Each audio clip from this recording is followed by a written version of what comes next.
when past glories are remembered and the whole life is brought back into focus.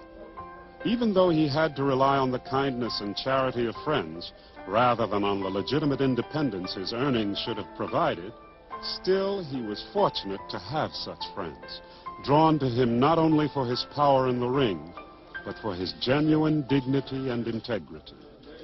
If you look at this crowd here today, this is just 1/10 of the people that want to be here. The people who love to know Joe Louis, the poor people around the world, the black and white, all kinds, they just couldn't get here. If we had something for Joe Louis, we could have the Superdome packed 5 times in New Orleans to help Joe Louis. 5 times you could fill the Superdome. That's how great he was. I feel that if anybody can follow behind Joe Louis' step, they have accomplished something, they have achieved the goal. Just like the legend Muhammad Ali done himself. This is what I'm trying to do. I'm just trying to be as half of a champion that Joe Louis was. And I feel that I've done a lot. He was my idol, and we lived together in Detroit where I was born. I used to carry the bag for him down at Brewster Center. I had the idea maybe I wanted to be a fighter, but I wasn't sure yet. But after we moved to New York, then I got started doing it, and he was a big help to me. He was probably my only hero, the one that really stood out. You know, I admire a lot of people, but Joe Louis was really my only hero.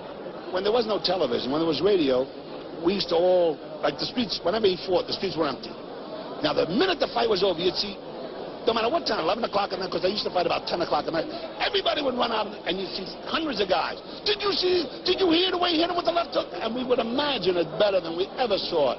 When I was a teenager, black youngsters had no symbols of success to which they could turn. Joe Louis became our symbol of achievement. He became our idol. Ultimately, he became the idol of the entire country, indeed the world. He has demonstrated that sense of dignity and that spirit of achievement that makes all of us very proud. We've been friends for about 35 years. And first time I ever saw him, of course, I've been cheering ever since. All right, let's go. And I think that this is long overdue, Dick. I think this should have been done a long time ago. I'm glad you're doing it. God bless him. I think he's gonna have a good time. Let's go, come on. Okay, let's go. Let's see.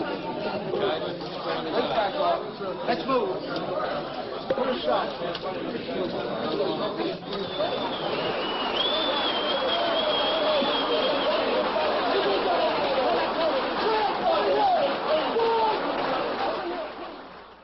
He did quite well. He'd go out to Caesars, to the games. As a matter of fact, the night before he died, he was at ringside at Caesars, looking good. Heavyweight champion of the world, the Brown Bomber, Joe Louis. By executive order, Joe Louis was buried at Arlington with the honors reserved for presidents and American heroes. A fitting tribute to the sharecropper's son who opened the door to all great black athletes, from Jackie Robinson to Arthur Ashe and generations to come. Years before, sports writer Jimmy Cannon had written the epitaph that said it all. He's a credit to his race, the human race.